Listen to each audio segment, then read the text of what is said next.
দেশে এই পরিবর্তনে দেশের ভিতর থেকে আমরা যারা লড়েছি, সমান তালে আমাদের সাথে পৃথিবীর বিভিন্ন প্রান্তে যে সমস্ত বাংলাদেশি ভাই বোনেরা আছেন তারাও লড়াই করেছে। কিন্তু দুর্ভাগ্যজনকভাবে তাদের বেশিরভাগই, তাদের না আছে এনআইডি, না আছে ভোটের তালিকায় নাম। এই জন্য আমাদের অত্যন্ত বলিষ্ঠ, ন্যায্য, স্বচ্ছ, স্পষ্ট দাবি, বিদেশে অবস্থানরত প্রত্যেকটি বাংলাদেশিকে ভোটের অধিকার তাদেরকে দিতে হবে। এই তালিকাভুক্ত তাদেরকে অবশ্যই করতে হবে, এবং এটা খুব দুঃসহ ব্যাপার নয়। দীর্ঘদিনের এটা কোনো সাধনার প্রশ্ন নেই, এখানে শুধু সদিচ্ছার ব্যাপার। ইসি কথা দিয়েছেন তারা এটা করবেন, কিন্তু আমরা দৃশ্যমান কোনো পদক্ষেপ দেখতে পাচ্ছি না। আমরা উদ্বিগ্ন। যদি 1,10,00,000 প্রবাসী ভোটারদেরকে বাদ দিয়ে, ইগনোর করে বাংলাদেশ আগানোর চেষ্টা করে, এই বাংলাদেশ সফল হওয়ার কোনো সম্ভাবনা নেই।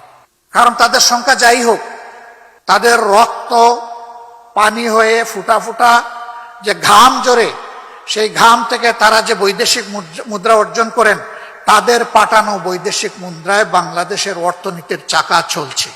মুখে বলবো রিমিটেন্স যোদ্ধা, আর সেই যোদ্ধাকে দিব না তার অধিকার, এটি তাদের সাথে এক ধরনের নির্মম উপহাস।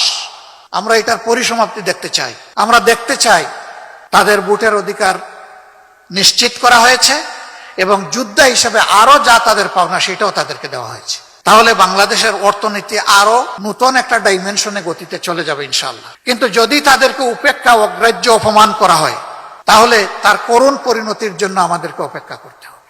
আমরা এটা চাই না। তাদের প্রতি কৃতজ্ঞতা জানানোর পাশাপাশি তাদের এই ন্যায্য অধিকারের পক্ষে আমাদের অবস্থান সুদৃঢ়, স্পষ্ট, লাউড অ্যান্ড ক্লিয়ার। আমরা এখানে কোনো কম্প্রোমাইজের পক্ষে নাই। এটা করতেই হবে, এবং ইসি যেন দ্রুত কার্যকর পদক্ষেপ নেয় সেটা আমরা আশা করি।